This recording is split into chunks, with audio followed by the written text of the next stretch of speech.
तो cyber dragon 2.0 की एक और नई वीडियो में आपका स्वागत है। तो आज एक नई कहानी की शुरुआत होने वाली है। तो एक बार के लिए तुम सोचो कि यूनिवर्स के सारे बड़े योद्धा, विलेंस और जितने भी स्ट्रॉन्गेस्ट लोग हैं वो एक टूर्नामेंट में लड़े तो वो टूर्नामेंट कैसा होगा। और तो और ये कोई टूर्नामेंट ऑफ पावर नहीं है, ये है टूर्नामेंट ऑफ मल्टीवर्स। तो देखो आज मैं एक नई फैन मांगा को कवर करने वाला हूँ, ड्रैगन बॉल मल्टीवर्स। और सच कहूँ तो ये मांगा बहुत ही ज्यादा अच्छी है, जो कि तुम्हें वीडियो में आगे पता चल ही जाएगा। ये तुम्हें डीबीएस की रियल मांगा जैसी खुशी देगी, तो वीडियो पे बने रहना क्योंकि ये वीडियो एकदम मस्त होने वाली है और ये सीरीज भी। तो वीडियो अगर तुम्हें पसंद आए तो वीडियो को लाइक कर देना और तुम मुझे बताना कि ये वीडियो कैसी है, और चैनल पे नए हो तो सब्सक्राइब भी कर देना। तो अब आते हैं चैप्टर पे। तो कहानी शुरू होती है स्पेस से, जहाँ एक प्लेनेट से बड़ी तेज रोशनी आ रही होती है। ये कोई सूरज नहीं होता है, ये एक आम प्लेनेट ही होता है जिसमें दो योद्धाओं के लड़ने की वजह से उस प्लेनेट पे काफी बड़े बड़े धमाके हो रहे होते हैं। और ये धमाका काफी बड़ा होता है, जिसके फटने से वहाँ खड़े लोग जैसे गोहान,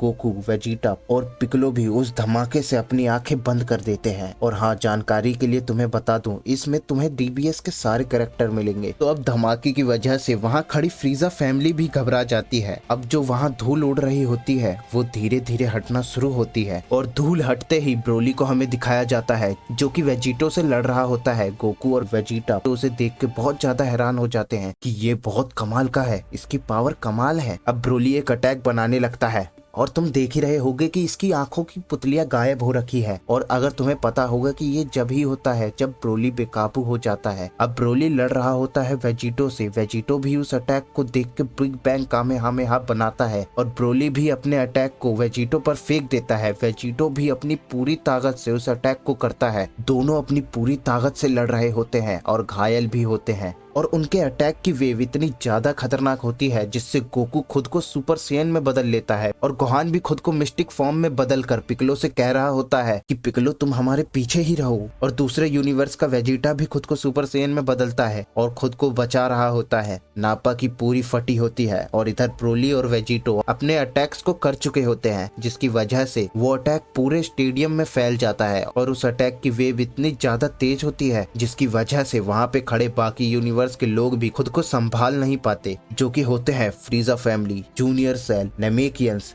माजिन बू और बाबीडी। अब कहानी जाती है थोड़ा पीछे स्पेस की तरफ, जहाँ एक शिप बड़ी तेजी से ट्रेवल कर रही होती है कि हम पैरेलल यूनिवर्स के 5098 की किसी संख्या पर आए हैं स्कैनर्स को तैनात करने के लिए। और फिर हम कुछ अलग यूनिवर्स के लोगों को देखते हैं। उनमें से एक कह रहा होता है कि हमने दोबारा उसी जगह को डिटेक्ट किया है। एक कहता है कि अर्थ, और फिर एक और कहता है अर्थ दोबारा से। अब वो शिप में ही बात कर रहे होते हैं कि ये पिछले वाले से थोड़ा डिफरेंट है, हमें इसे रखना चाहिए। दूसरा कहता है तो ठीक है चलते हैं। अब वो वहाँ खड़े होकर अर्थ को देख रहे होते हैं और एक कहता है कि यही कामे की जगह है। दूसरा कहता है कि शटल को रेडी करो, क्या ये नेमेकिन जाने के लिए तैयार है। अब वो अपने शटल को लेकर कामे के लुकआउट की तरफ जाने लगते हैं। वहाँ दूर खड़े मिस्टर पोपो, पिकलो और डेंडे उन्हें देख रहे होते हैं। मिस्टर पोपो कहते हैं कि ये सिर्फ यहाँ लैंड कैसे कर सकती है, केवल कुछ ही लोगों को इसका ऑर्डर है। पिकलो कहता है कि ऑर्डर, यहाँ पे सभी नेमेकियंस का हमेशा से वेलकम है। अब शिप धीरे धीरे वहाँ उतरने लगती है। मिस्टर पोपो कहते हैं कि हाँ वो ठीक है, लेकिन सतर्क रहना। डेंडे कहता है कि पर ये शिप तो हमारी शिप जैसे बिल्कुल नहीं लग रही। अब शिप खुलती है और उसमें से कुछ नेमेकियंस निकल रहे होते हैं। अब वो बाहर आके खड़े होते हैं और वो बट जैसा एलियन भी होता है। अब वो सबको हेलो कहते हैं। पिकलो उनसे पूछता है कि तुम लोग कौन हो। अब वो नेमेकियन कहता है कि हम दूसरे यूनिवर्स के नेमेकियन है, हम यहाँ वर्गास की टेक्नोलॉजी की मदद से आए हैं। अब वो यूनिवर्स को एक्सप्लेन करने लगता है कि यहाँ सिर्फ एक ही यूनिवर्स नहीं है, बल्कि उनमें से कई है, और उनमें से प्रत्येक अपने आप के पाथ पर चल रहे हैं, लेकिन सेम सिचुएशन और सेम चॉइसेस के साथ, इसलिए वो सभी एक जैसे हैं। बस कुछ अनचाही घटनाएं एक यूनिवर्स को दूसरे यूनिवर्स से थोड़ा अलग बनाती है। एग्जाम्पल के लिए अगर मैं बताऊं तो एक यूनिवर्स में आपके ग्रह का आकाश लाल हो सकता है, दूसरे में इसे एलियन द्वारा जीता जा सकता है, और किसी में अन्य प्रजातियां उस पर जीवित रहेंगी। और अगर दूसरा एग्जाम्पल दूं तो सभी यूनिवर्स में से सिर्फ एक यूनिवर्स वर्गास ने अपने लक से इस टेक्नोलॉजी को ढूंढ निकाला है, जो कि हमें एक यूनिवर्स से दूसरे यूनिवर्स में ट्रैवल करने की परमिशन देता है। और गॉड्स ने फैसला किया कि यूनिवर्स को बंद रहना चाहिए, लेकिन उन्होंने पूरे यूनिवर्स में से एक मस्त इवेंट की परमिशन दे दी, और वो है सभी यूनिवर्स के फाइटर्स के बीच